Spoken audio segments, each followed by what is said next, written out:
Drama से उम्मीद की आने वाली एपिसोड में आप देखेंगे रमीज ने अम्मी को बताया कि मैं आज शाम ही जा रहा हूँ। मैंने उम्मीद को चेकबुक साइन कर दी है, आपको जितनी रकम की जरूरत हो आप उम्मीद से ले सकते हैं। इस पर तहमीना बेगम गुस्से से बोली, रमीज बेटा पहले तो तुमने कभी ऐसा नहीं किया, अगर तुम कहीं जाते तो पैसे वगैरह मुझे ही देकर जाते थे। बीवी के आते ही माँ की ये औकात रह गई है, अपनी बीवी को भी साथ ही ले जाओ, मुझे किसी की कोई जरूरत नहीं। ये कहकर तहमीना बेगम अपने कमरे में चली गई। कमरे में जाकर उन्होंने सोचा उम्मीद तो बहुत जल्द मेरे बेटे को मुझसे दूर कर सकती है। जैसे रमीज उम्मीद की बातें मान रहा है, मुझे घर से निकालने में वो औरत देर नहीं करेगी, इसलिए रमीज के आने से पहले मुझे उम्मीद को उसकी औकात याद दिलानी होगी। रमीज ने जाते हुए अम्मी को मनाया तो तहमीना बेगम बेटे की नजरों में बुरा नहीं बनना चाहती थी, इसलिए रमीज को दुआ में रुखसत किया, क्योंकि वो दिल में तो कोई और ही याद कर चुकी थी। रमीज के जाते ही तहमीना ने अपना रंग दिखाना शुरू कर दिया। उन्होंने उम्मीद से कहा कि घर के सारे काम आइंदा से कमो नहीं तुम करोगी, यहाँ तक के कपड़े वगैरह भी तुम ही दोगी। उम्मीद तहमीना बेगम का इरादा समझ गई, लेकिन वो क्या बोल सकती थी।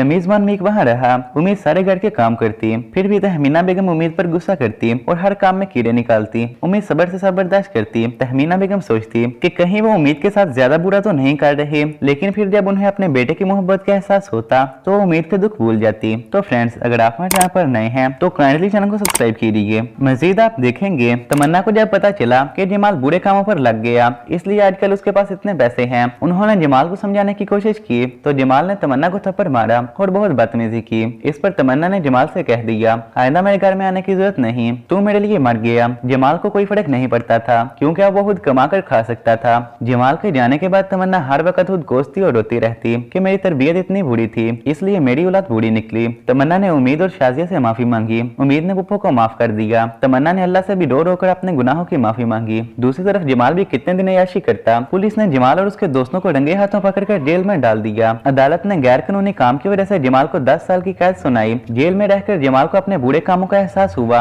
लेकिन उसके पास अब पछतावे के सिवा कुछ न था। रमीज के वापस आने पर उसने जब उम्मीद का हाल देखा तो उसे सब इल्म हो गया कि अम्मी ने उम्मीद के साथ कितना बुरा किया। रमीज ने अम्मी से कह दिया, अपने हसद और अना के पीछे आप ये भूल गई कि उम्मीद भी एक इंसान है। अगर आपको उम्मीद से इतना ही मसला है तो मैं उसे लेकर अलग घर में रह लूंगा। तहमीना को बेटे के दूर जाने का एहसास ने रुला दिया। तहमीना ने रमीज को बताया कि मैं ये सब तुम्हारी मोहब्बत के लिए कर रही थी, बेटा मुझे माफ कर दो, मैं आइंदा कभी तुम्हारे और उम्मीद के दरमियान आने की कोशिश नहीं करूंगी। तहमीना ने हाथ जोड़कर उम्मीद से माफी मांगी तो उम्मीद ने रमीज को कहा, मेरी खातिर आप अम्मी को माफ कर दें ताकि हम एक अच्छी जिंदगी गुजारें। तो फ्रेंड्स, आपको उम्मीद का एंड कैसा लगा अपनी राय में तो कमेंट्स में बताएं, और अगर आपको हमारी वीडियो पसंद आई हो तो प्लीज लाइक के साथ साथ शेयर और सब्सक्राइब भी कर दीजिए ताकि हमारी हर आने वाली वीडियो आप तक आसानी से पहुंच सके। शुक्रिया।